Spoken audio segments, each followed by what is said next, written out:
Nay, ang sakit po ng sugat ko. Hindi ko na kayang tiisin. Sobrang sakit po. Ang alin ba, anak? Teka, bakit ba hawak-hawak mong braso mong yan? Napaano ba yan? Tuwing gabi na lang po eh. Nay, kumikibot-kibot itong sugat ko na talagang napakasakit po. Bakit po kaya? Patingin nga kung ano yan. Oh, sugat nga ito ah. Saan mo naman nakuha itong pabilog na sugat na ito? Parang kagat ng aso ah. Nakagat ka ba ng aso? Kahapon pa po ito, Nay. Habang kasama ko si tatay sa pangunguha ng kahoy ng panggatong, hindi ko po alam kung anong kumagat sa akin eh. Lintik kang bata ka. Bakit ngayon mo lang sinabi? Paano kung makamandag ang nakakagat sa'yo? O di kaya mga nilalang na naninirahan dyan sa gubat? Por Diyos por santo naman anak, hindi ka nag-iingat. Nasaan ba ang tatay mo at hindi mo lang nalaman itong nangyari sa'yo? Huwag niyo na pong sabihin kay tatay. Magagalit na naman sa akin yun.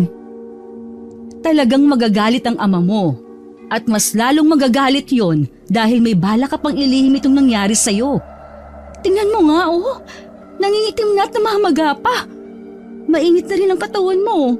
Nilalagnat ka na, Junjun. Ano bang pinagkakaguluhan yung mag-ina? Nadidinig kong boses mo, Mira, hanggang sa labas. Hindi ako makapag-concentrate sa ginagawa ko. Itong anak mo, umiiyak na sa sobrang sakit ng sugat niya sa braso. Hindi mo man lang napansin na may sugat na pala itong si Junjun. Hala, tingnan mo nga kung ano yan. At ako naman ay kukuha ng talbos ng bayabas dyan sa ating harapan para malanggas ko ang sugat ng anak mo. O sige, ano ba yan anak? Lumapit ka nga at makita ko kung anong klaseng sugat yung dinadaing mo. Tay, kahapon po kasi may biglang kumagat sa akin na parang aso. Na mukhang tao. Basta, hindi ko po gano'ng nakita ang tunay niyang tsuri. Baka namang guni-guni mo lang yun anak. Alam mo namang maraming nagkalat na mababangis na hayop dyan sa gubat eh. Base naman sa nakikita ko parang kagat lang ng ligaw na aso. Pero delikado pa rin dahil sa rabies ha.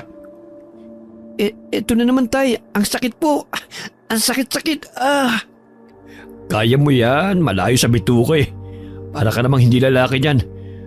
Ba't ang tagal naman ng iyong ina? Binulot na yata yung puno ng bayabas kasama ang ugat eh. Tatay naman eh. Pinatatawa lang kita. Konting kembot lang eh. Mukha ka na magkukulaps ba? Wala sa lahi natin ang mahina ang loob. Ilang minuto ang lumipas. Bumalik na ng bahay si Mirna. Dala ang kinuhang dahon ng bayabas para sa anak. Agad niya yung hinimay at nilagay sa kaldero para pakuluan. Habang ang asawang si Kerding naman ay ngumuya ng ilang piraso ng dahon saka itinapal yon sa sugat ng anak. Ilang minuto lang mawawala ng pananakit niyan. Ano kaya kung dalhin na natin sa ospital yung anak natin para mapaturukan ng anti-rabies? Hindi natin kayang bayaran ng turok, Karding. Pambili nga ng bigas natin ay kulang pa. Saka saan natin kukunin ang perang ipangpapamasahe natin sa jeep? Pati ang gamot ng ating anak. Ang dami mo namang sinasabi. Di ba't may mga panukala ng ating gobyerno para sa ating mahihirap? Paano ang paglalakad ng mga papel? Mahabang proseso bago ka makakuha ng tulong. Bababa na lang ako ng bayan bukas. Kay tatay na lang ako kukuha ng gamot. Sus, may mga sakit na pwedeng iasa sa mga albularyo. Pero itong kay Junjun, doktor na ang kailangan ito. Bilisan mo na nga lang ang pagpapakulo ng dahon ng bayabas nang mawala ng pag-aalala ko. Ikaw lang bang nag-aalala? Basta, kukuha ako ng gamot kay tatay bukas. At baka madala pa ng langis niyang panggamot ang sugat ni Junjun. Sus, umiral na naman yung pagkakuripot mo. Hindi ako nagkukuripot. Ayaw ko lang magastosan tayo ng malaki kung makukuha naman ng libre.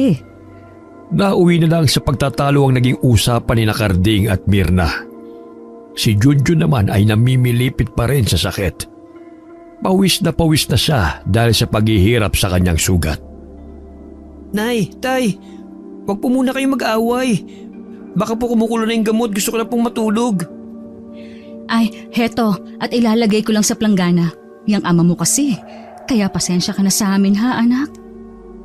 Sige, at ako na lang kukuha ng palanggana. Saka bawang na rin. Baka naman lalong maimpeksyon ang sugat ni Junjun. Hindi naman. Ganito rin ang ginagawa ko noon kapag nakakagat ako ng aso. Inilislis ni Mirna ang manggas ng t-shirt ng anak. At doon ay nakita niyang hanggang kili-kili na pala nito ang pamumula at pamamaga ng sugat. Diyos ko, Karding, bilisan mo! Ang sugat ni Junjun palala na ng palala. Kailangan na nga natin madala sa ospital ang ating anak. Oo, pero linisan mo muna ang sugat at lagyan mo ng bawang. Ganun nga ang ginawa ni Karding. Pagkalinis nito ng sugat, ay dahan-dahan namang kinuskus nito ng bawang ang balat ni Junjun. Mas lalo lamang namilipit sa sakit ang kanilang anak at napasigaw na rin ng malakas. Rico, tay, masyado na pong masakit. Patindi po ng patindi ang kirot. Sige na, Karding, tara na.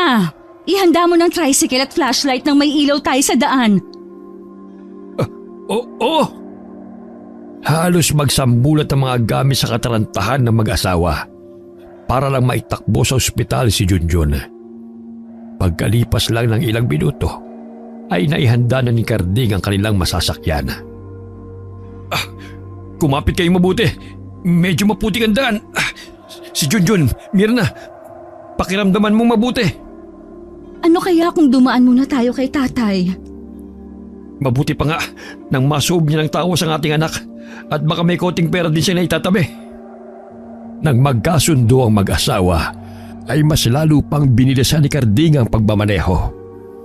Abot langit naman ang pagdarasal ni Mirna na sana'y gumaling na ang kanilang kaisa-isang anak.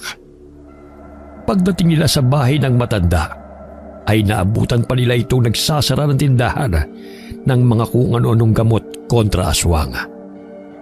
Ay, si Junjun po nilalagnat. Tulungan po ninyo kami. Ano ka mo? Nakasadyot di ko marinig. Sa loob na lang po tayo mag-usap at nakakahiya naman po sa mga kapitbahay niyong tulog na. Sige, at nang maisara ko na tong tindahan ko. Pagpasok ng mag-anak sa loob ng bahay ng matanda, sumunod na rin ito. At si Mirna naman ay nakaalalay sa kanyang anak habang nakasandal sa kanyang balikat. Balot ito ng kumot. Paano ba yung apo ko? Mukhang nilalagnat dahil namumulay kanyang muka. Balak na po sana naming dalhin sa ospital si Junjun tay. Bigla pong naalala ni Mirna na ipasuo po muna sa inyo. Ang pagkataos man tinutukoy mo? Abay tuwing Biyernes ko lang yung ginagawa. Kung ganun po, tay, bukas pa. Pero masyado na raw po masakit ang sugat niya. Sugat ba ka mo? Teka, nasaan ba't na makita ko? Lolo, masakit na po lalo. Tumitibok-tibok po ang loob. Kung para naghihibot-hibot, abay dalawa lang ang ibig sabihin yan. Una, makamandag ang nakakagat at may lason. Pangalawa, may impeksyon at napasukan ng bakterya. Kailangan Junjun ang braso mo. Anak, iabot mo sa lolo mo ang braso mo at nang makita ang sugat. Bakit yung pinalala ang sugat ng apo ko? Namamagaan at namumula pa oh. Diyos ko, parang kagat ito ng halimo o aswang ah. Bakas pa ang pagil. Tatay naman nakukuha pa magbiro. Baka lalong matakot po si Junjun. Hoy, kahit kailan na hindi pa ako nagbibiro sa bagay na sigurado kung totoo. Buhay ng apo ko nakasalalay dito. Ikaw lang naman ang hindi naniniwala sa mga aswang eh. At ito ang patunay. Ang kagat mismo sa braso ng iyong anak ay likha ng kampo ng kadiliman. Saglit lang at kukunin ko ang aking langis para maniwala ka. Umalis pansamantala ang matanda dahil pumasok ito sa kanyang silid. Pagbalik nito ay dala na niya ang langis na nakalagay pa sa bote ng sinaunang alak. Huwag kang kukurap. Pagmasdan mo ang mangyayari sa sugat ng apo ko. Saka mo ko husgahan kung nagsisinungaling ako. Malalaman lang nakagat ito ng aswang kapag pinatakan ko ng langis ang sugat ni Junjun at kumulo ito. Patyagang naghintay si Karding sa sinasabi ni Lolo Pasito. Ganon din si Mirna na pilit pang inaaninaw ang sugat ng anak. Halatay, kumukulo po siya na parang may agwa ko sinada. Kayo ay malinaw ng kagat nga ito ng isang aswang. Paano pong nangyari na hindi man lang napansin ng aking mag-ama ang nilalang na kumagat sa anak ko? Abay, ewan ko sa kanilang dalawa. Kailangan ninyo ng iba yung pag-iigat dahil hindi lamang pala kayong naninirahan sa inyong lugar. Hanggat hindi pa gumagaling ang sugat ni Junjun, baka mabuting dumito muna siya sa aking bahay. Kaya pala sa pagdilim ng paligid, saka lamang sumasakit ang sugat niya sa braso. Hindi, Kardeg. Walang koneksyon ang dilim sa sugat ni Junjun. Isa lang ang ibig sabihin doon. Nasa malapit lang ang aswang na nakakagat kay Junjun. Kaya kasi nasabi kong dito muna ang apo ko. Dahil hindi malabong mangyari na mahawa ang inyong anak ng pagiging aswang na may gawa nito. Diyos ko, huwag naman sanang mangyari yun, Tay. Pagkatapos mapatakan ng langis ang kanyang sugat, makatulog na siya dahil nawala na ang kirot. Mabuti na lang talaga at dito na muna nyo naisipang dalhin ang apo ko. Dahil kung nagkataon na diniretso nyo siya sa ospital, nako, hindi malalaman ng doktor kung ano ang sugat na yan. Salamat po, Tay. Magagamot naman po ba ninyo ang aking anak? Oo naman, gagawin kong lahat para mailigtas ang buhay ng apo ko. Dito na lang din kayo magpalipas ng gabi at akin munang susuubin bukas si Junjun para hindi siya masundan ng amoy ng aswang. Pero sa ngayon, napayapa nang natutulog ang aking apo. Natitiyak kong wala na sa paligid ang nilalang na gumawa nito sa kanya. Anong uri po ba ng aswang nakakagat sa anak ko, Tay? Isang pambihirang aswang na kung tawagin dito sa baryo natin ay mamanhik. Ang mamanhik ay karaniwang kumakain ng laman loob ng hayop. Kaya nilang makahawa ng pagiging aswang sa pamamagitan ng kagat. Hindi sila natatakot sa sikat ng araw dahil kaya nilang manirahan na parang isang normal na tao. Ang nakakatakot lang sa kanila at pakinggan yung mabuti, kapag nahawa na nila sa pagiging aswang ang kanilang biktima, saka lamang nila ito kakainin. Sa sugat mismo ng biktima nila padadali ng manipis nilang dila. Kaya pagkatapos nito, palagi na nilang susundan ang amoy ni Junjun. Kaya importanteng mapagaling ang sugat ng apo ko. Ano pong pangontra ang maaari naming gawin para hindi sila makalapit kay Junjun? Magsunog kayo ng goma, plastic, styro, o kahit ano pang mga bagay na magkakalat ng mabahong amoy sa paligid. Hindi ko akalaing mangyayari to sa ating anak, Karding. Kung bakit kasi, hindi mo binantayang mabuti. Hindi ko naman alam eh. Huwag ka nang manisi dyan. Ang mahalaga, malulunasan ng anak natin at gagaling siya. Tuluyan na ngang pumatak ang mga luha sa mata ni Mirna. Wala siyang magawa kundi ang hawakan na lamang ang kamay ni Junjun ng mahigpit habang natutulog ito. Kumuha na rin siya ng bimpo at tubig, saka dahan-dahang pinupunasan ng anak para bumaba ang mataas na temperatura ng katawan nito. Ngayon natin mas kailangang magpakatatag para sa anak natin. Kaya huwag ka nang umiyak. Malalampasan din natin to. Oo ka naman anak, magdasal lang tayo at sa tulong ng aking langis, maliligtas si Junjun.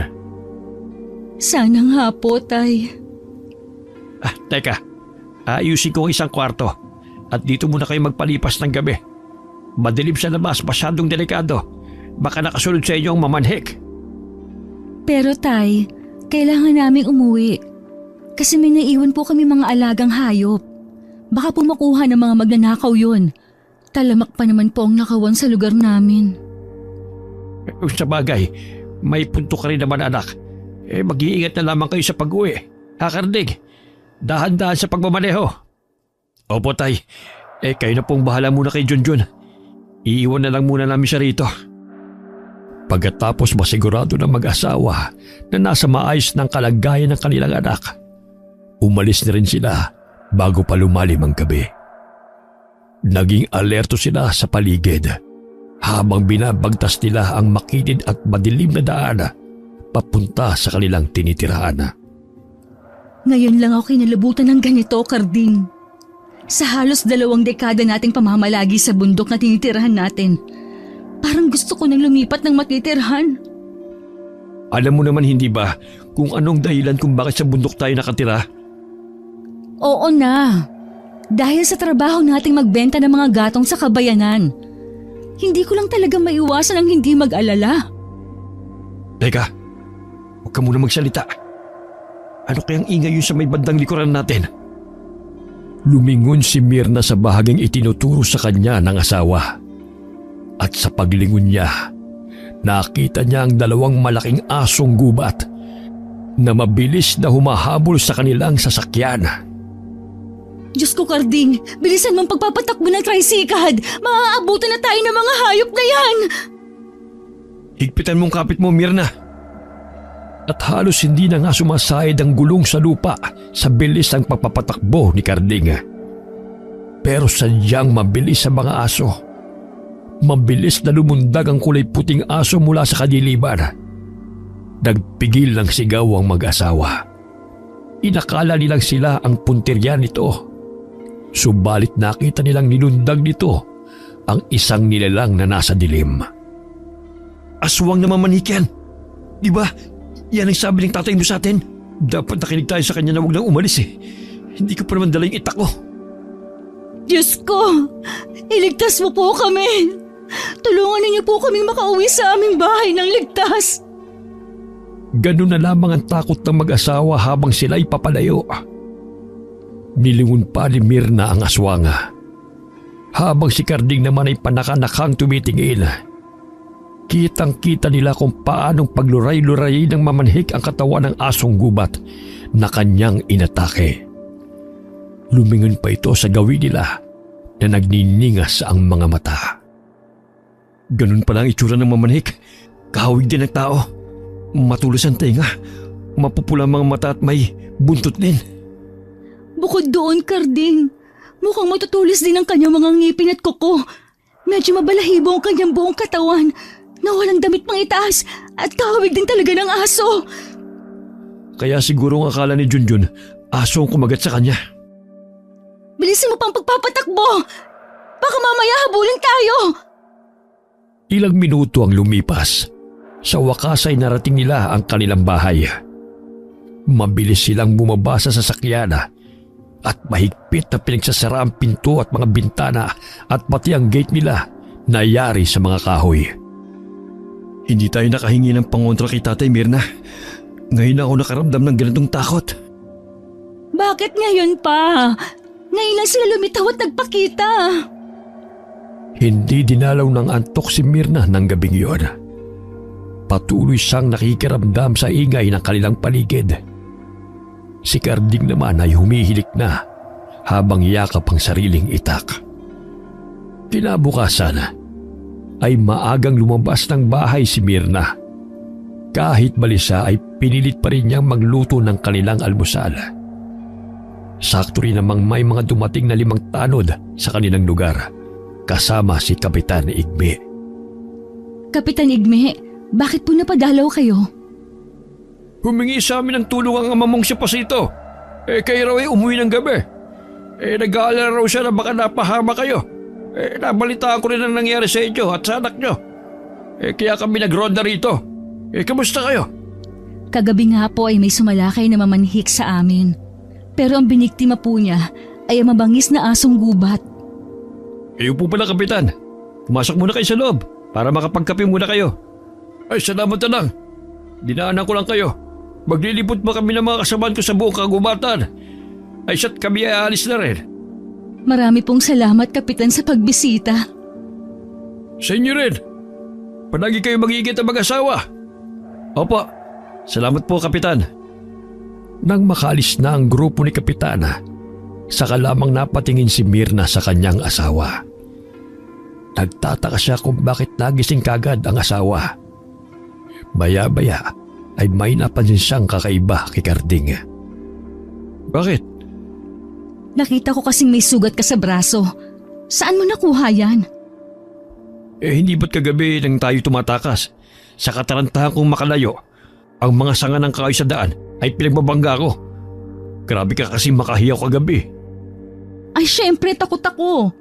Gamutin mo ang sugat mo, ha? Kasi magluluto muna ako ng almusal natin.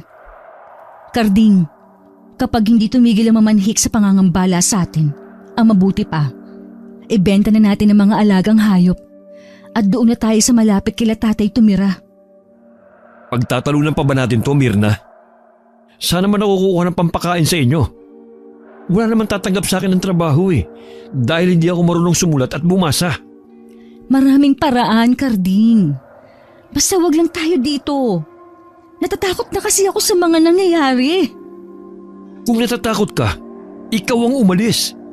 Basta ako dito lang. Minana ko pa ito sa aking mga magulang. Hindi ako natatakot sa mga aswang na yan. Ang mas kinatatakutan ko, ang mamatay ang pamilya ko ng dilatang mga mata dahil sa gutom. Bakit nagtataas ka na ng boses? Ang akin lang para hindi tayo araw-araw na kinakabahan. Puro ka ba? Kahit saan tayo magpunta, may aswang. Lugar ito ng mga aswang pero wala pa ako nababalitang pumatay ng tawang mamanhik. Ang nangyari sa ating kagabi at sa ating anak, hindi ka ba nag-aalala? Nag-aalala ako. Kaya lang saan nga aabutin ang kakayahan ko sa bayan? Isa pa, malaki ang pananampalataya ko sa Diyos na hindi niya tayo pababayaan. Ang tigas ng ulo mo. Tama na. Kaya agad tatalo na naman tayo Ituloy mo na ang pagluluto mo. At ako naman maghahanap ng mga gulong, goma, plastic at styro. Mamaya iuwi ko na si Junjun. Mas lalo lamang ako hindi napapalagay kapag hindi natin kapilang ang anak natin. Pagkatapos nilang magtalo ni Karding, ay mabilis din itong tumalikod sa kanya. Hindi na nito hinintay ang mga sasabihin niya at padabog pa nitong isinara ang pinto. Mabilis namang siyang nakaluto ng pagkain. Ilang minuto lang ang lumipas ay dala na nga ni Karding ang mga nahanap nitong bagay na may mabahong amoy. Kapag sinunog natin yan, bawal naman sa mga alaga nating manok. Sa gabi lang ako magsusunog. Bakit ba ang dami mong pinapansin? Puro ka reklamo. Wala ka namang itinutulong. Imbis na nagtatatala ka dyan, abay gumawa ka naman ng paraan para mapadali ang aking trabaho. Wala naman akong ginawang tama sa'yo. Kumain na tayo at na mapuntahan na natin si Junjun. Uti pa nga, nang hindi mo ka awayin. Saka, huwag na natin binibaby si Junjun. 18 taong gulang na yun. Pero kung tratuhin natin, daig pa ang sanggol 37 ako ng mga anak sa kanya. Grabe ang hirap ko sa anak natin. Natural na ganito ako sa kanya dahil nag-iisang supling ko yan. Nag-aalala lang ako baka lumaking immature ang anak natin. Sira ka talaga? Valedictorian ng anak natin nung nagsekundarya siya at malapit na magtapos sa kolehiyo yan. Hindi mangyayari ang sinasabi mo na mag-isip bata ang anak natin. Ang hirap kasi sa'yo, masyado kang advance mag-isip. Oo na, talo na naman ako. Ako na naman ang mali. Esting buhay to, wala na akong nagawang tama. Hoy! Saan ka na pupunta? Kakain na tayo! Mag-aayos ang tricycad ko. Kumain ka mag-isa mo. Nawalan na ako ng gana. Kakamot-kamot pa sa ulo ang asawa niya nang ito ay umalis sa kanyang harapan. Anong magagawa niya? Talagang naiinis din siya kapag sinasabi nitong immature ang anak nila. Matapos na iligpit ni Mirna ang kanyang pinagkainan sa kusina, hindi na nga sumalo sa kanya si Karding sa pagkain at naghihintay ito sa kanya sa labas. Nakahanda na ito para sa pagpunta nila sa bahay ng kanyang ama. Tiyan mo, Mirna! Hindi dapat natin iniwan si Junjun kay tatay, baka magtampo yun. Ano yon bata para magtampo? Sagit lang at ipagbabalot ko ng paboritong pagkain sa Junjun. Masarap kasing pagkakaluto ko ng inihaw na atay ng baboy. Ano? Tapos ka na ba? Sandali! Pinaglalagay ni Mirna ang mga pagkain sa maliit na bag matapos ilagay sa baunan. Pagkatapos ay nagmamadali na siyang umakyat hanggang sa tricycad. Sa simula ay banayad ang pagmamaneho ni Karding sa sasakyan dahil patuloy pa rin silang nakikiramdam sa kanilang paligid. Hanggang sa madaanan nila ang lugar kung saan sila inatake ng mga asong gubat. Halos walang natira sa karne ng hayop, Karding. Huwag mo nang tignan yan. Nakakadiri. Isa sa mga naging dahilan kung bakit nawalan ako ng ganang kumain kanina. Tapos ang ulam, inihaw na atay. Oh, anong koneksyon nun? Ang importante ngayon kumain. Saka dala mo ba ang itak mo? Kasi kagabi, hindi sana ako matatakot kung dala mo man lang ang itak mo. Anong laban ng itak ko sa malaking halimaw na yon? Umapit ka na mahigpit at bibilis ako ng aking pagpapatakbo para kasi may nakatingin sa atin. Ano bang ikinatatakot mo? Araw naman. Hindi ba't sabi ng tatay sa araw ay normal silang tao? Kaya kailangan, bago magdilim makabalik na tayo. Teka, sina Kapitan Igme ba yun? Ano kayong pinagkakagulo nila sa gilid ng daan? Ihinto mo muna nang makita natin. Sige, teka, kakausapin ko. Kapitan Igme, ano po nangyayari dyan? Ha? Ito kasing baboy Ramon na nakaharang sa daan kanina. Masyadong brutal ang pagkakapatay. Sa tingin ko, aswang ang may gawa nito. Bumaba na sila Karding at Mirna sa tricycad para tignan ang tinutukoy ni Kapitan Igme. Kaya nang makita nila ang baboy ramo, ganun na lamang ang kanilang paghihilakbot sa itsura ng hayop. Diyos ko! Halos maputol ang ulo ng baboy. Saka nawawala rin ang mga bituka at puso. Kaya nga mas kailangan ng iba yung pag-iingat. Si Junjun ba kamusta na? Susunduin nga namin mag-asawa, Kapitan. Hindi kasi kami mapalagay na hindi namin kasama ang aming anak. Mabuti naman kung ganun. Ako nga nag-iisa ko rin anak si Maya. Pero nung mamatay siya, parang gumuho talaga ang mundo ko. Hanggang sa iniwan na ako ng asawa ko. Nakakalungkot po talaga ang nangyari sa inyo. Kasi ikaw po mismo may gawa sa patibong na kinahulugan ng anak ninyo. Kaya nga hanggang langit ang pagsisisi ko At galit sa mga aswang na yan.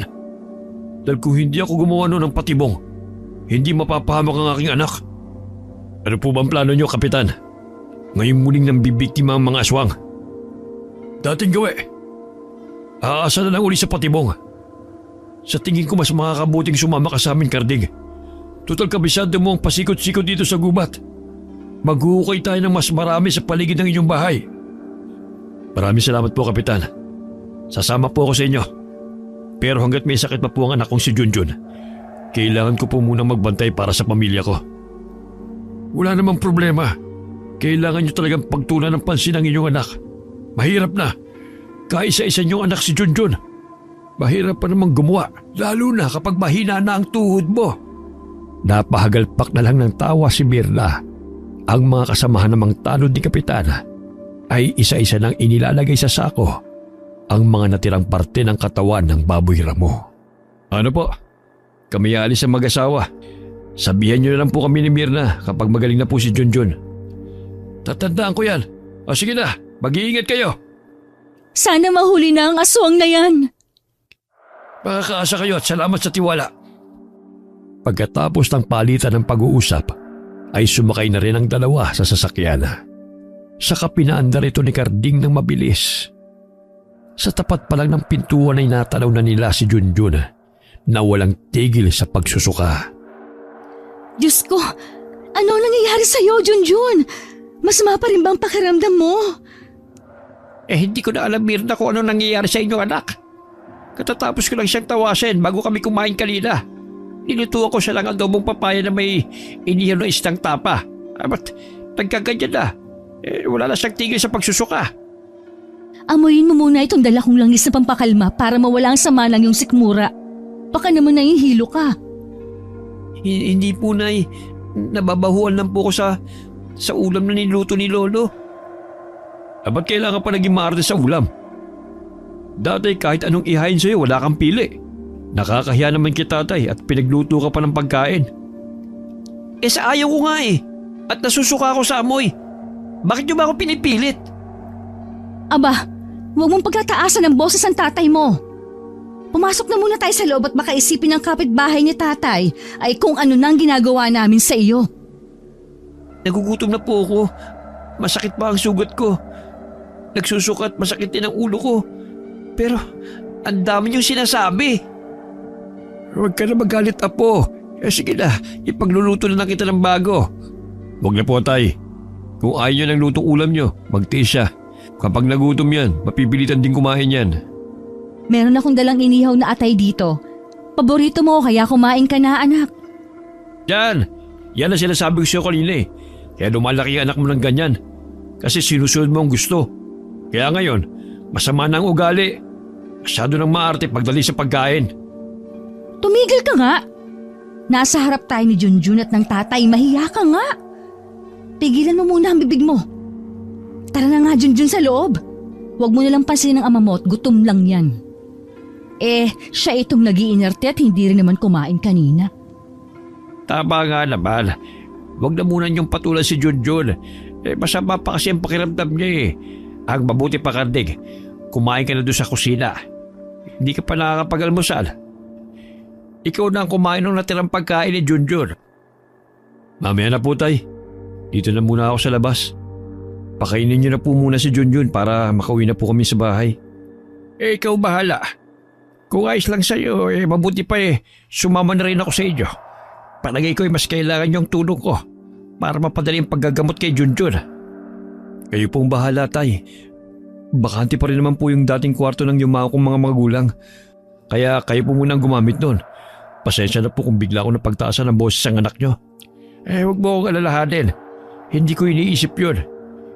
Kahit ako naggulat sa kakaibang ikinikilos si Junjun ngayon Basta tutulong ako sa inyo mag-asawa. Salamat po tay. Salamat po tay. Sige na po. Pumasok na po kayo sa loob. Kanina pa po kayo hinihintay ni Mirna. Saka lang din naalala ng matanda si Mirna na pumunta sa kusina. Pagdating naman ni Mirna sa lamesa, ay inilapag na rin niya ang baunan na pinaglagyan niya ng ulam. Kaya lang sa pagtataka niya, ay hinablot ng kanyang anak ang hawak niyang pagkain. At ito na mismo ang nagbukas. Pasensya na Nay, ang bango po kasi ng dala niyong ulam. Saglit, baka matapon. Ako na magbubukas para sa'yo. Ako na po Nay. Natatapon na anak. Dahan-dahan, hindi ka mauubusan. Marami pa natirang ulam sa bahay. Kumain ka ulit kapag kulang pa yan. Ang sarap Nay. Tamang-tama po ang lasa. Saka may dugo-dugo pa. Ito po uli ang ulam ko mamaya Nay ha. Oo naman. Paborito mo yan, hindi ba? Saka sa pagmamadali ko, kaya may dugo-dugo pa yan. Half-cook lang kasi ang ginawa ko. Ito po ang gusto kong luto Nay. Mas masarap nga po kung kinilaw at sariwa to. Ha? Saka lang din natigilan si Mirna na mapagmasdan ang itsura ng anak at ang paraan nito ng pagkakahawak sa atay. Dalawang kamay na pasubsob itong nilalantakan ng atay. Anak, talaga bang ayos ka lang? Bakit parang gutom na gutom ka? Gusto mo ba ng kanin? Ito lang po Nay, sapat na. Maya-maya pa'y napansin ni Mirna si Lolo Pasito na nakatingin ng tahimik kay Junjun habang nakasandal ito sa gilid ng pinto. Tay, okay lang naman si Junjun, hindi ba? Ayos lang siya, Mirna. Halika muna sa sala. Iwan mo muna si Junjun habang kumakain pa siya. Meron lang tayong pag-uusapan. Sa paglihis ng tingin ni Lolo Pasito sa kanyang tanong, alam niyang may problema na tungkol kay Junjun. Kaya napilitan siyang sumunod dito sa sala at naupo sa paharap na lumang mesa sa tapat din ng matanda. Sa tingin ko medyo matatagalan para mapagaling ko si Junjun. Masyado na kumalat sa braso niya ang laway ng aswang. Anong gagawin natin, Tay? Natatakot na po ako. Ibang-iba na po ang ikinikilos niya. Isang araw ko pa lang po siyang iniiwan. Kaya nga pangsamantala, titira muna ako sa inyo para maobserbahan ko mga kilos ng apo ko. Nagsabi na rin ako kay Kardig at pumayag naman siya. Kaya ang inaalala ko ay ang pagpapainom ng gamot kay Junjun. Baka siya mismo ang hindi tumanggap ito. Kung kinakailangang igapos siya, Tay, ay gagawin ko. Huwag lang mahawa ng pagiging aswang ng anak ko. Magsisimula ang pagbabago niya. Kapag naramdaman niyang ayaw niyo sa kanya, iwasan na muna ninyong pagalitan si Junjun. Nagawa ba ninyo ang mga bagay na pangontra sa aswang? Magiging mabago na si Junjun sa mga mamanhik. Kaya dobleng pag-iingat para hindi nila makuha ang apo ko. Kagabi po ay inatake kami ng 2 asong gubat. Mabuti na lang tinulungan kami ng mamanhik at nakauwi kami ng ligtas. Sira, anong tulong ang pinagsasabi mo? Nag-aagawan sila kung sinong lalapa sa inyo. Ang hirap pa nito, hindi sila nakikilala ng langis ko kapag nasaan yung tao sila. Kaya kahit kaharap na natin sila, hindi natin matutukoy kung mga aswang sila. Paano na, Tay? Hindi ko kayang mawala sa akin ang anak ko. Kaya nga lumaban tayo para sa kanya. Nay, uuwi na po ba tayo? Oo, anak. Kaya maghanda ka na ng gamit mo. Kasama na natin si Lolo Pasito. Doon na siya titira. Sige po, Nay. Umasok lang sa kwarto si Junjun at nagkatinginan na lamang sila ng kanyang ama. Sinilip na rin niya sa labas si Karding na nakaupo sa sasakyan. Karding, aalis na tayo. Sige, hihintayin ko kayo rito. Agad na bang sumunod si Karding sa sinabi niya. At ilang minuto lang ang lumipas ay naupo na sila sa tricycle kasama si Lolo Pasito. Medyo mabagal lang ang pagpapatakbo ni Karding dahil mabigat ang kanyang sakay. Nakakain ba na maayos si Junjun? Oo, naubos niya ang dala kong ulam. Nay, Tay, ang sakit na naman ng sugat ko. Ay, saglit. Dala ko ang langis ko. Nakalimutan ko lang yan bago tayo umalis. Saglit namang itinigil ni Karding ang sasakyan. Saka tinignan si Mirna na may pag-aalala. Ganon din naman ang takot ni Mirna sa tuwing dumadaing si Junjun sa nararamdaman nitong sakit. Nawala na po ang pananakit, Lo. Pansamantala lang yan, apo ko. Kaya lakasan mo ang loob mo. Kapit lang po. Paandarin ko na ulit ang sasakyan. Bilisan mo pagpapatakbo, Karding. Kahit mabigat sikapin mo, makauwi na tayo sa inyong bahay. Naniniwala ko ang pagkirot ng sugat ni Junjun ay nangangahulugang nasa tabi-tabi lang ang mga aswang na mamanhik. Opo, Tay. Mabilis nga ang ginawang pagpadyak ni Karding at hindi nga nagtagal ay nasa tapat na sila ng kanilang bahay. Naunang bumaba si Junjun kasama ang matanda papasok sa kanilang bahay. Tara na, Karding, sa loob. Isara mo ang ating gate, pinto at bintana. Oo, kukunin ko rin ang mga goma at ilalagay ko sa silong natin. Iniwan nga niya si Karding at siya naman ay sumunod sa loob kina Junjun at Lolo Pasito. Pagdating niya roon ay agad dumiretso si Junjun sa kusina at naghanap ng kaldero. Nay, nasan po ang sinasabi yung tirang ulam na atay? Nasa platuhan natin. Bakit, anak? Kulang ba ang kain mo kanina? Opo, Nay. Nagugutom pa po ako eh. Ako na ang kukuha. Maupo ka na lang dyan sa lamesa. Sige po, Nay. Ang sarap po talaga, Nay. Sana po mas marami pong iluto niyo sa susunod. Hahakbang na sana si Mirna papunta sa silid ni Lolo Pasito nang may magtawag sa labas ng kanilang bahay. Nang silipin niya ito sa kanilang bintana, ay nakilala niya ang lalaking tumatawag. Kayo po pala, Kapitan Igme. Pauwi na sana kami.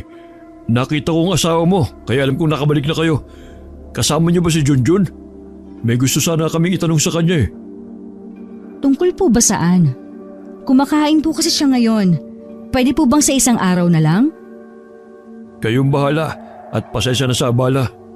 Nagtataka ba na napasunod na lamang din ang kanyang tingin sa mapalayong kapitana. Pagkatapos ng araw na yon, ay maghapong nakatulog si Junjun sa sarili nitong silid. Naubos din ito ang pagkain, kaya busog na busog ang kanilang anak. Hindi ko na gustong nangyayari sa anak natin, Mirna.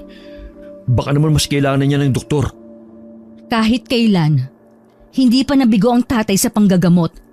Sa tono ng pananalita mo, parang wala kang tiwala kay tatay. Hindi naman sa ganun. Talagang nag-aalala lang ako sa maaaring kahinat na ng anak natin. Makikisali na ako sa usapan ninyo mag-asawa. Pero kapag dinala natin sa mga doktor ang inyong anak, mas lalo lamang lalaki ang magiging problema ninyo. Pero tay, hanggang kailan? Kapag nambibiktima na siya ng tao? Ang gusto ko mabilis na paraan. Gusto mo pala na mabilis, bakit pinatagal mo? May kasalanan ka rin sa mga nangyari. Hindi mo kagad napansing may sugat na siya at nakagat na ng mamanhik. Peste mamanhik yan. Kung alam ko lang tay, hindi na para umabot pa ng gabi. Ang magaling yung apo tinago sa amin ni Mirnang nangyari. Ang lagay ako pa rin ang mali. Masakit lang sa akin na pinagdududahan mo ang kakayahan ko. Samantalang ang gusto ko lang naman mapagaling ang apo ko. Tama na po, tay. Karding. Wala namang patutunguhan ang pagkatalo ninyong dalawa. Wala na tayong pera, Karding. At si tatay naririyan siya. Kaya niyang pagalingin si Junjun. Sige na, matulog na tayong lahat. Katatapos ko lang magsunog ng mga goma. Napapagod na rin ako. Gusto ko na magpahinga. Ganyan ka naman. Umiiwas kapag nasusukol na. Eh anong gusto mo? Manahimik habang nagkakaganyan ang anak natin? Diyos ko naman, Mirna. Pwede ba? Huwag mo munang isipin ang pera. Ang gusto ko dalhin si Junjun sa ospital. Habang tumatagal, palala ng palala ang sugat niya. Eh wala nga tayong pera. Sa pagsakay pa lang ng bus, kailangan na ng pera. Ang hirap sa'yo, idadamay mo pa kami ng anak mo sa katangahan at walang pinag-aralan mo. Ah, ganon? Lumabas din ang totoo. Tama na! Ang iingay nyo! Umalingaw-ngaw ang sigaw na yun ni Junjun sa kalagitnaan ng pagtatalo nilang mag-asawa. Napatahimik sila at biglang kinabahan sa inasta ng kanilang anak. Tignan mo, Mirna, ang ugali ng anak mo nagmana sa'yo. Tumigil ka! Pinagugulo mo lang lalo ang sitwasyon! Palaging akong mali? Bakit mag-iingay nyo? Nay! Tay! Palagi kayo nagtatalo pagdating sa akin. Kaya ako nga nilihim ang sugat ko dahil palagi kayong ganyan. Tumahimik ka! Nag-uusap kami ng nanay mo, kaya huwag kang makialam. Tumigil na kayo, pakiusap.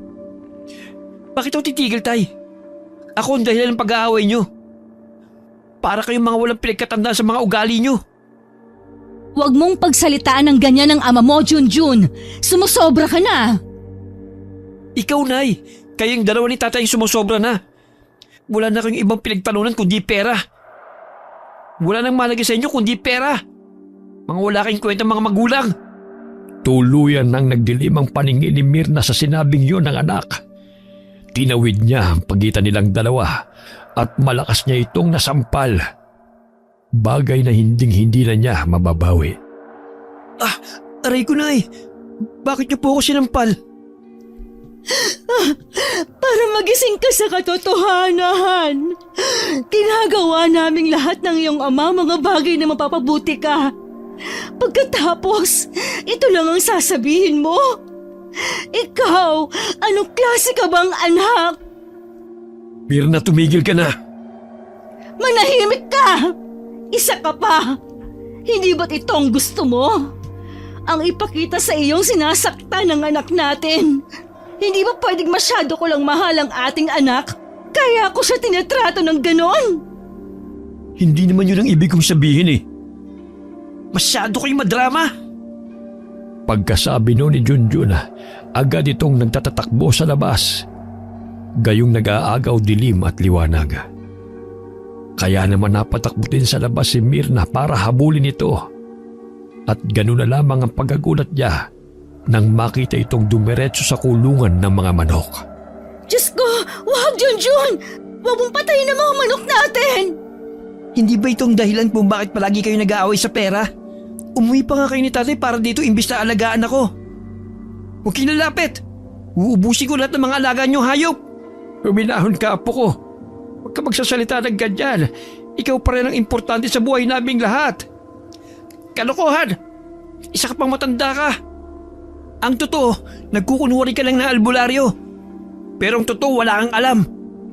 Tignan niyo ang ginawa niyo sa sugat ko. Diyos ko! Bakit nagnanaknak na ang sugat ni Junjun? Tay! Ano nangyayari? Tuloy na siyang nahawa ng aswang, anak. Nahuli na tayo. Hindi, Tay! Nakikiusap akong pagalingin ninyo si Junjun. Nangako kayo na gagaling siya, hindi po ba? Paano na ngayon? Lumala na ang ating anak. Tigilan niyo na ang pagtatalo. Nasa bingit na kapahamakan ng aking apo. Ang sarap pala ng sariwang laman at may dugo-dugo pa. Natigilan silang tatlo nang muling magsalita si Junjun. Lalo na nang kumuha pa ito ng isang biik at walang awa nitong sinibasib ng kagat ang hayop. Tama na! Karding! Ano nang gagawin natin sa ating anak? Parang wala na siyang naririnig. Hindi na niya tayo pinapakinggan bilang mga magulang.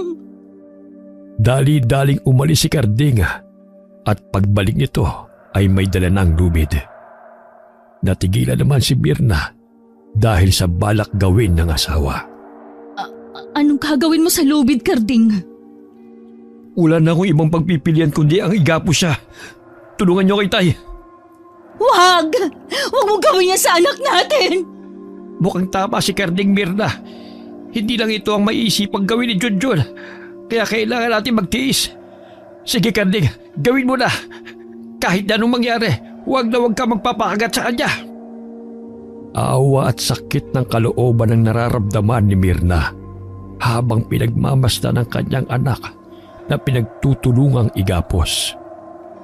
Pumatak na lamang ang luha niya matapos na maitali ito. Ay! Pakawalan niyo ako! Huwag niyo itong gawin sa akin! Hindi ako hayop para italin niyo ng ganito! Lolo! Pakiusap, tulungan niyo po ako! Napahagulgol na rin ang iyak si Lolo Pasito at hindi makatingin sa gawin ni Junjun. Kaya't pagkatapos maigapos, ay pinagtulong-tulungan naman nilang dalhin sa silid nito si Junjun. Kasalanan ko, Tay! Walang may kasalanan, Mirna. Ang dapat nating gawin sa ngayon ay protektahan si Junjun. Dahil sa nakikita ko, ganap na siyang nahawahan. Ngayon niyo sabihin sa akin, Itay, na kaya ng langis niyo ang sakit ng anak ko.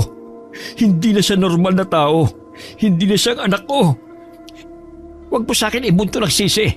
Dahil ginagawa kong lahat ng aking makakaya para lang mapagaling ko siya. Ngayon nangyari na kinatatakutan ko. Patuloy tayo magbabantay sa mga aswang na magtatakang umatake sa bahay na ito. Mabangong-mabango si Junjun sa kanila. Ako, Tay, ano magagawa ko para sa aking anak? Kunin mo itong bote ng langis. Magbantay ka muna sa loob ng kwarto ni Junjun. Huwag na huwag mong iaalis ang iyong paningin sa sugat ni Junjun. Dahil baka hindi mo mapansing kinakain na pala ng mamanhik ang sugat niya. Ang dugo niya ay sisip-sipin nila at pati naman ni Junjun ay kakainin ng mga ito. Kaya ba sila tinatawag na mamanhik? Ay dahil umaakyat sila sa bubong? Oo, Karding. Ikaw naman ang magsusunog ng mga goma sa paligid. Dahil natitiyak kong mamaya lamang ay aatake na sila rito. Sila? Ang ibig sabihin, Tay, marami po sila. Oo, anak. Kaya mas lalo tayo maging handa sa posibleng pag-atake nila. Ang langis na ibinigay ko sa iyo ay panglaban sa kanila. Isaboy mo yun sa kanila. Ako naman yung magtatawa sa palibot ng bahay. Saka magdidiktik na rin ang bawang na may asin. Karding, samahan mo muna ako sa kwarto ni Junjun. Iayos mo ang tali ng ating anak para maging komportable siya sa pagkakahiga. Sige. Patawarin mo kami, Junjun, sa lahat ng pagkukulang namin ng nanay mo sa iyo, ha?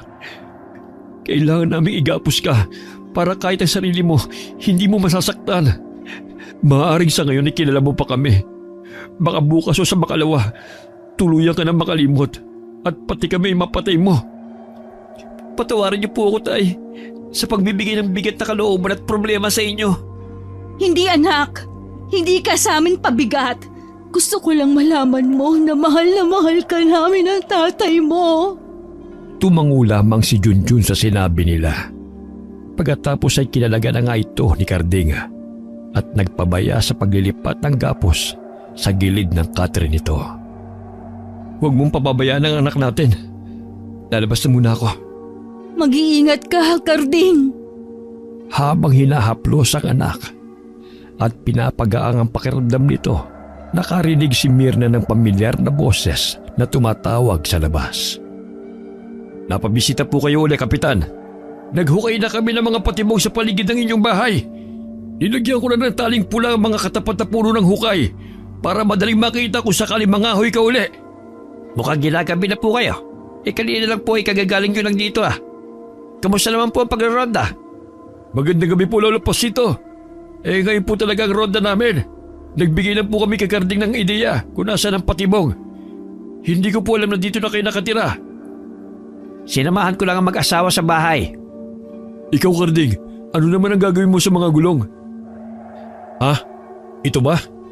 Magsusunog ako sa paligid nitong bahay para pangtaboy sa mga aswang. Tama naman, para hindi na maulit ang nangyari kay Junjun. Sige po, Lolo Pasito. Karding, maglilibot na kami at paubos na ang gas ng aming mga sulo. Isarado niyo mabuti ang inyong mga pinto at bintana. Salamat, Kapitan. Talaga maaasahan ang ating kapitan. Kahit gabi na tuloy pa rin ang trabaho. Sino ba ang mga dumaan, Karding? Si Kapitan, ibinalita lang niya sa akin na tapos na yung pag-ukay nila sa patibong. Bakit iniwan mo wala kasama si Junjun? Nakatulog na po kasi siya, Tay. Narinig ko lang na may kausap kayo dito sa labas kaya't napalapit ako. Sige po at babalik na ako sa kwarto ni Junjun. Pagkabalik ni Mirna sa silid ni Junjun, ganun na lamang ang panlalaki ng kanyang mga mata sa kanyang nadatnan. Isang gahibla ng sinulid ang nakikita niyang nakalawit mula sa bubong. Nakatusok yun sa mismong sugat ni Junjun. Karding! Tay! Bilisan ninyo! Bakit, Mirna? Sa bubong! Nasa bubong ang aswang! Dinampot niya ang langis na nakapatong sa lamesa. Walang habas din niyang hinawakan ng dila ng aswang. Sabay buhos ng langis sa mismong sugat ni Junjun. Hindi kayo magtatagumpay sa pananakit ninyo sa anak ko! Pagkasabi niya ay sumigaw sa sakit ang nilalang na nasa bubong. Pero nabitiwan niya ang dila ng aswang at nakakawala ito sa pagkakahawak niya. Sa labas naman ay dinig na dinig niya ang komosyon hanggang sa bubungan. Itong sa'yo! Tanggapin mo mga suntok kong hayop ka! Ito pa! Papatayin kita! Mag-ingat ka, Karding. Kunin mo tong langis. Ibuhos mo sa kanya. Dadamputin sana ni Karding ang inihagis na langis ng matanda, pero hindi niya ito nakuha. Nakawala rin ang aswang at lumundag palayo. Pumunta ito sa madilim na bahagi na may naglalakihang mga puno. May mga kalmot ka, Karding. Kailangan maggamot ka agad yan. Wala po to, Tay. Si Mirna at Junjun, ayos lang po ba sila? Mabuti na lang at naging maagap ang pagkilos ni Mirna. Buntik nang mapahamak si Junjun. Hanggang kailan tayo ganito, Tay? Natatakot na po ako para kay Junjun. Mas makakabuti siguro lumayo na kami o lumipat ang ibang matitirhan. Pero kahit saan kayo pumunta, susundan at susundan kayo ng mga mamanhik. Kaya ang pakiusap ko, lakasan mo pa ang loob mo. Mahirap po, Tay. Hindi ko alam at walang kasiguraduhong mapapagaling panganak namin. Sa pamamagitan ng langis, mabubuhay si Junjun. Magtiwala ka lang at huwag kalimutang humingi ng tulong sa Diyos. Tay! Karding! Gising na si Junjun. Siguro mas kailangan na po nagamutin siya. Sige, sisimulan ko ng orasyon at ritual sa sugat niya. Mirna, gamutin mo muna ng langis sa mga kalmot sa katawan ni Karding. At pagkatapos ay magsunog na ng goma habang isinasagawa ko ang pagtatawas. Opo, Tay. Agad ding sumunod si Mirna sa utos ng matanda. At pagkatapos magamot si Karding, ay isinagawa na nila ang panggagamot kay Junjun. Kahit gising na ito, ay tahimik lamang itong nakatingin sa tatlo. Gayong tapos na ang pagtatawas, bebendahan ko na rin ang mga sugat ni Junjun para hindi na maulit ang mga nangyari kanina. Pero hindi yun madali dahil kahit may benda o harang ang sugat niya, mapapasok pa rin ang dila nila ang sugat ni Junjun. Ngayon lang po talaga ako nakarinig ng ganyang uri ng aswang. Dahil pambihirang aswang lang sila at ngayon lang din nagiging agresibo. Ang mabuti pa'y magsitulog na tayo. Pagkatapos ng mga nangyari, hindi na muling babalik ang aswang. Maghihintay na naman sila ng tamang pagkakataon para umatake. Sa kwarto ni Junjun mas piniling matulog ng mag-asawa. At sa tindi ng pagod, agad silang dinalaw ng antok. Kinabukasan ay maaga silang nagising sa ingay na nagmumula sa labas. Maliban sa 2 tanod na bumisita sa kanila kagabi, kasama rin ito si Kapitan Igme. Inatake kami ng aswang kagabi, kaya nag-alala kami. Kaya muli kaming bumisita sa inyo. Ayos lang ba kayo? Kaya po pala may mga sugat din kayo sa katawan. Eto, may galos din po ako. Nasaan po yung 3 yung tanod? Naroon sa ospital nagpapagamot.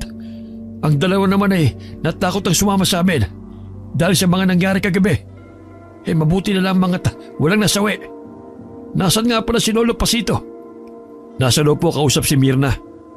Talagang wala nang kinatatakutan ng hayop na aswang na yan. Mabuti na lang at tatakot sa aming mga sulo. Mahuhuli rin po ang aswang na nagdudulot sa atin ng takot. Wala na nga po kaming maayos na tulog ng mag-asawa. Siya't aalis na kami. Baka hindi na muna kami bumisita sa inyo. Natakot na kasi kami sa aswang. Mag-iingat na lamang kayo mag-anak. Sa paglingon ni Carding sa gawin ng isang tanod, napansin niya ang makahulugang pagsuliyap nito sa loob ng kanilang bahay. Sakto naman ang paglapit ni Mirna. Sila kapitan yun ah. Mukhang napapadalas ang pagpunta nila dito. Oo nga eh. Nagpaalam na baka hindi na raw sila makadalaw dito. Saka kagabi, inatake rin daw sila ng aswang. At natakot na rin sa maaaring mangyari. Ganun ba? Tinatawag ka ni tatay. At siya na raw ay uuwi muna ng bahay nila. Magpapahatid sa'yo. Paano kayo ng anak natin? Wala kayong kasama. Mabilis ka lang naman doon, hindi ba? Saka araw pa naman. Tayo na sa loob. Kinalagan niyo na ba ng tali si Junjun? Oo, kanina pa. Nasa kusina kumakain ng adobong manok. Mukha namang malaki ang epekto ng bisa ng langis sa kanya. Mabilis ang kanyang pag-recover. Kaya lang natatakot pa rin ako sa muling pag-atake ng aswang. Hayaan mo. Pagkatid ko kay tatay. Babalik din kami kagad. Nag-aalala rin naman ang matanda sa kanyang naiwang tindahan. Mabutit na rito ka na, Kardig. Ang mabuti pa isapahan mo muna akong umuwi. Para kunin ang mga natitira kong gamit sa panggagamot sa bahay. Kung ako na lang po kayang kumuha, tay, para naman po may kasamang mag-ina ko rito. Pero nakabaon yun sa lupa at ako lang talaga nakakaalam ng mga gamit ko. Ganun po ba? Ikaw, Mirna, sigurado ko ba na kaya mong maiwan mag-isa rito na kasama ang anak natin? Oo, Carding. Saka iniwan sa akin ni tatay ang langis. Kaya huwag kang mag-alala. Kailangan lang ninyo umalis kaagad nang makabalik kayo dito bago sumapit ang gabi. Ganun nga ang ginawa ng dalawa. Matapos nilang maghanda sa mga gagamitin, mabilis ang ginawang pag-alis ni Carding. Naiwan si Mirna at inhatid ng tanawang papalayong sina Carding at Lolo Pasito. Nay, maayos na po ang pakiramdam ko. Pasensya na po kayo sa aking mga nasabi kahapon. Huwag mo nang alalahanin yon. Ang mahalaga, tuluyan ka ng gumaling. At huwag na huwag kang magdududa sa pagmamahal namin sa iyo, anak. At alam mo kung gaano kita kamahal. Alam ko naman yun, Nay. Hindi ko lang po mapigilan ang sarili ko. Sige na, huwag na nating pag-usapan yon. Kinakabahan ako sa pag-alis ng lolo at ng tatay mo. Lalabanan ko po na yung mga aswang na gumawa nito sa akin. Akin na po pala yung langis. Bago umalis po si Lolo, ibinili niya po sa akin na i-haplos ko raw ito sa buo kong katawan. Mabuti pa nga.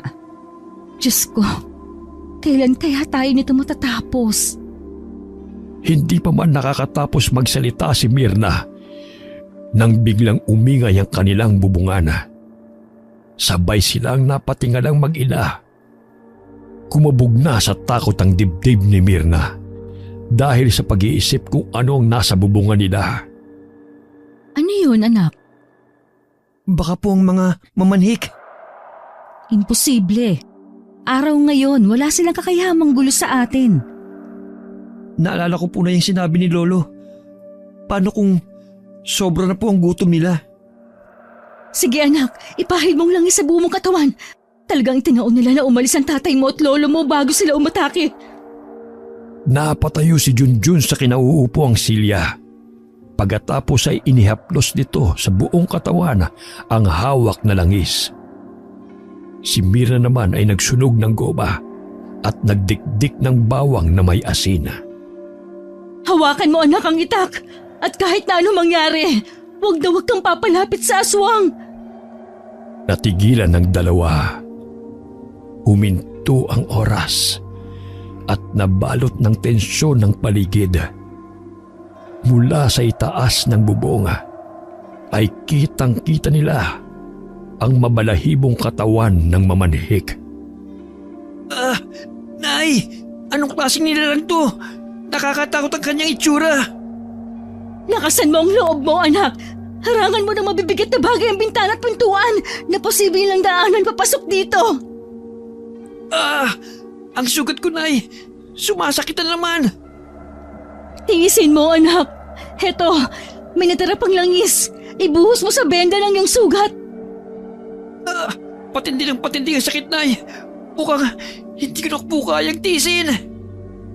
Igagapos muna kita sa iyong kwarto habang kaya mo pang pigilan ang pang-aakit nila sa iyo para lumabas. Nanginginig ang kanyang mga kabay nang muli niyang dinampot ang lubid na ginabit niya sa anak para itali ito. Ang isa sa malakas na kakayahan ng mamanhik. Ang tawagin ng kanilang nahawa at bibiktimahin sa pamamagitan ng pag-ingay gamit ang matinis na boses.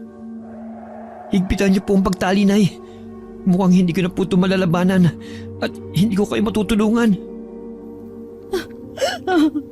Kakayanin ko na mag-isa ito, anak. Lalabanan ko sila. Mag-iingat po kayo. Huwag mo akong alalahanin. Kaya ko ang sarili ko. Ang mahalaga, matalo natin ang mamanhik. Ano kaya kung tumakas ka na, anak? Labanan mong pang-aakit nila at ako magiging pain para sa kanila. Sikapin mo makalayo dito. At kahit na ano mangyari, sana maalala mo mahal na mahal ko kayo ng ama mo. Kasama kitang tatakas dito, Nay. Walang iwanan. Bahay natin to. Sige na, tumakas ka na. Ako nang bahala lumaban sa mga asungot na to. Sabay-sabay na sumugod ang mga aswanga at dahil maliwanag pa rin ang paligid, nagawa ni Mirna na harapin ang nagpupumilit makapasok na aswanga. Pinagbabato niya ang mga ito ng dinikdik na bawang na may langis at asin. Nasabuyan niya ang kamay ng mamanhik, kaya parang napapasong umatras ito at lumayo sa kanilang bahay. Nagawa mo, Nay. Naitaboy mo sila. Nay, ang tatay bumalik na. Karding! Nandito kami sa loob! Bilisan ninyo! Pumasok kayo! Nay, huwag na muna niyong buksan. Hindi po ba't kaalis lang ni tatay? Ang biyahe po ay tumatagal ng 1 oras para makarating sa bahay ni Lolo. Nakapagtatakang naririto na po kagad sila. Saka, paano kung ginaya lang ng mamanhik ang boses ni tatay? Mukhang tama ka. Pakinggan na muna natin ang boses na naririnig natin. Natatabunan ang pinakikinggan nilang boses ng malalakas na tibok ng kanilang puso. Nanginginig din ang tuhod nila at hindi na halos makahinga dahil sa kaba at takot. Pero hindi na naulit ang pagsalita ng boses ni Karding. Masakit pa ba ang sugat mo, anak? Hindi na po, Nay. Ibig sabihin, nakaalis na sila. Hindi ko na sila naririnig. Siguro po, Nay. At tahimik na rin po sa labas. Kailangan na po natin maghanda para sa susunod po nilang pag-atake. Hindi talaga sila titigil hanggat hindi ka nila napapatay. Kung may magagawa lang sana ako at alam ko kung anong panlaban sa kanila. Hindi ko hahayaang magtago sa kwartong ito para iligtas ang ating mga sarili. Sana lang makauwi ng ligtas ang tatay at lolo mo. Maghintay lamang po tayo sa kanila. Natitiyak ko nga ang gamit na kukunin ni Lolo ay ang bagay ng mga katalo sa aswang. Siguro tinignan niya muna kung anong klase ang kanyang mga kalaban bago kunin ang gamit na yon. Nang matiyak nilang mag-ina na wala na nga ang mga aswang sa labas, binuksan na niya ang pintuan sa kasinilip ang palibot ng kanilang bahay. Diyos ko, Junjun! Ang mga alaga nating manok at baboy, lahat sila wakwak ang tiyan! Kalagan niyo ako ng tali, Nay. Gusto kong makita. Paano nangyari yon? Talagang gutom na sila. Ayan, nakalaga na kita. Samahan mo ako sa labas. Habang naglalakad sila, ay biglang may narinig silang gumalaw sa bubungana at nakita nila ang nakakatakot na itsura ng mamanhik. Maya-maya ay biglang lumitaw sa harapan nila ang isang nakakatakot na nilalang. Walang sabi-sabing agad nitong dinamba si Junjun. Umaatungal at nag-uulol na kakagati na sana ng aswang si Junjun. Pero natigilan ng maamoy nito ang langis sa katawan ni Junjun. Nay! Huwag ninyong kunin ang aking anak! Anak, tumakbo ka na sa loob ng bahay! Itutulak na sana ni Mirna ang aswang nang biglang dumating sina Karding at Lolo Pasito. Hinila siya nito papasok sa kanilang bahay. Nasisiraan ka na ba ng bait? Paano kung inatake ka ng aswang at wala kami? Ano nangyari sa mamanhik at tumakbo yun ng mabilis para makalayo? Sa palagay ko, dahil yun sa langis na inilagay ni Junjun sa kanyang katawan. Mabuti na lang pala't nakaramdam kami ni tatay ng kaba kaya mabilis kami nakabalik dito. Ano bang kinuha ninyo, Tay? Isa itong lumang langis at mahabang punyal na minana ko pa sa aking lolo Gascon. Isang pambihirang sandata na halos 100 taon na ang edad. Magkapartner ang langis at ang punyal na ito. Ito na ang makakatalo sa aswang na mamanhik. Bakit ngayon lang ninyo naisipang ilabas yan? Dahil makakalimutin na ako. Pero kagabi nang makita ko si Karding na nakikipaglaban sa mga aswang, kaya ako naalala ang sandatang ito. Kanina po, natitiyak kong babalik ang mga aswang na umatake sa mag-ina ko. Pwes, panahon na para labanan sila. Sa nakita kong pagkapaso-paso sa katawan ng aswang, mag-anyong tao man siya, ay madali na natin makikilala kung sino siya. Paano po? Nagtumakbo ang aswang, nakita kong malaking paso niya sa pisngi. Nangyari ito nang tangkain niyang kagatin ang apo ko. Mabuti na lamang at nakinig si Junjun sa mga ipinag-utos ko kanina bago ko umalis. Mapapanatag na rin ang kalooban ko, Lolo. Ngayon nandito na po kayo at dala na ang sandatang yan. Nagulat si Mirna nang makita niyang iniabot ng kanyang ama ang punyal kay Junjun. Higit kanino man, ikaw ang nararapat na humawak niyan. Bakit po ako, Lolo? Dahil ikaw ang target nila. Huwag mong ipapahalatang nasa iyo yan. Nilagyan ko na rin yan ng langis. Huwag na huwag kang magdadalawang isip na itarak sa dibdib ng mamanhik ang punyal na yan. At kapag nagawa mo yun, aagos at dugo nito sa punyal na may langis. Yun lamang ang gamot sa sugat mo sa braso. Oh, paano, Lolo? Ang dugo mismo ng mamanhik. Gamit ang punyal ang susunugin at ipapaso sa sugat mo. Kapag nagawa na yon, hindi na magtutubig at magnanaknak ang sugat mo. Matutuyo ito at diretso ang paggaling. Papaano, Tay? Maghintay lamang tayo. Ilalantad natin si Junjun na parang isang pain. Kailangan ng tibay ng loob para magawa natin ang pagpaslang sa aswang. Ang ibig niyong sabihin, Tay, ipapain niyo ang aking anak? Hindi po maaari. Hindi ako papayag. Kaya ko po to, Tay. Nay, panahon na po siguro maging matapang at magpakalalaki. Laban ko po ito sa pagitan namin ng aswang. Pero anak, delikado. Magtiwala po kayo sa akin, Nay. Gaya ng pagtitiwala ko sa inyo ni Lolo. Kung hindi ko ito gagawin, habang buhay nang hindi magiging normal ang pagkatao ko, magtatago at matatakot sa panggugulo nila. Hindi ko kaya mapahama ka, Junjun. Pero kung ito lang ang natatanging paraan para sa kaligtasan mo, sige, susuportahan kita. Kailangan ng matinding pagpaplano. Hindi biro ang kalaban natin. Kung natatandaan mo, may mga hinukay na patibong si Kapitan Igme sa palibot ng bahay. Ikaw, Karding, wala kang ibang gagawin kundi palitan ng pulang tali na palatandaan sa patibong. Papalitan mo ng berdeng tali. Kahawig ng kulay ng dahon. Total hindi naman bibisita sa atin si Kapitan. Opo, Tay, gagawin ko. Ngayon din. Ikaw naman, Mirna. Dito ko lang sa likod ng pintuan. Malapit kay Junjun. Kapag lumapit na ang mamanhik, ang mga dinikdik mong bawang ay isasamoy mo sa kanya.